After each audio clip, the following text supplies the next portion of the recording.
Ganun lang. Okay. Yan. Yan na. Okay.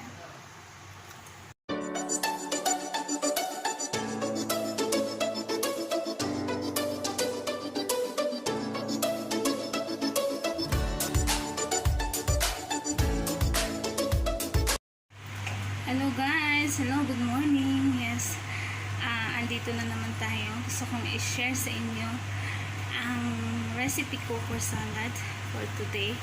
They call this as fattoush salad. Yes, in Arabic. Siyempre, ito yung mga ingredients natin. Yan. Number 1 yung lemon. Yan. Kailangan din natin ng red onion.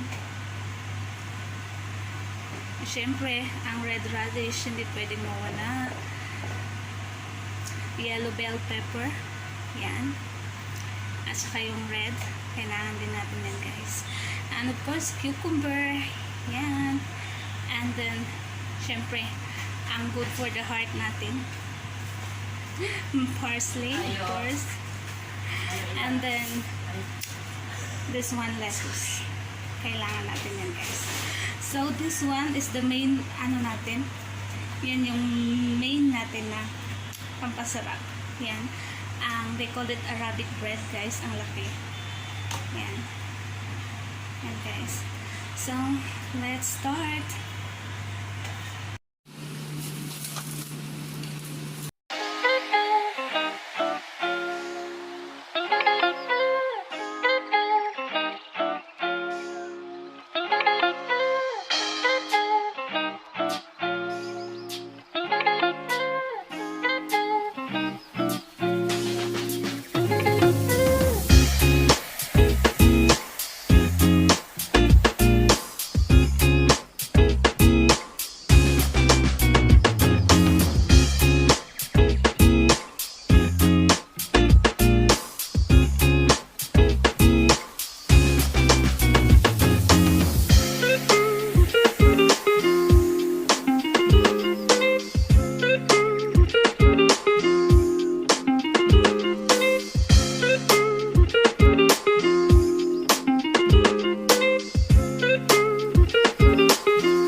So guys, ito ng squeeze lemon natin. Ayan.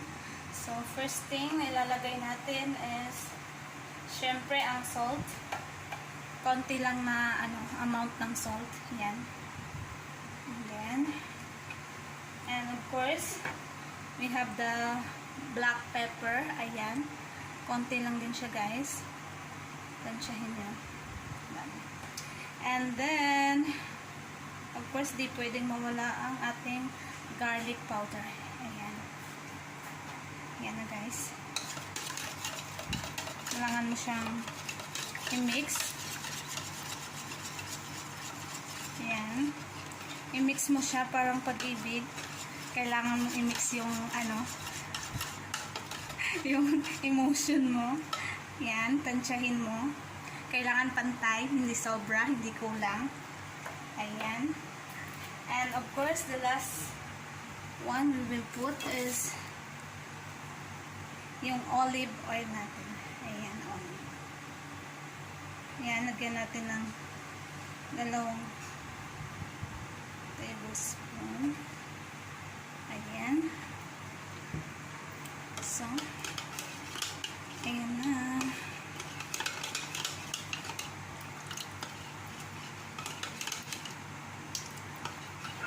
Yan na siya guys. Ready na for our salad for today. So yun na guys. Ang ating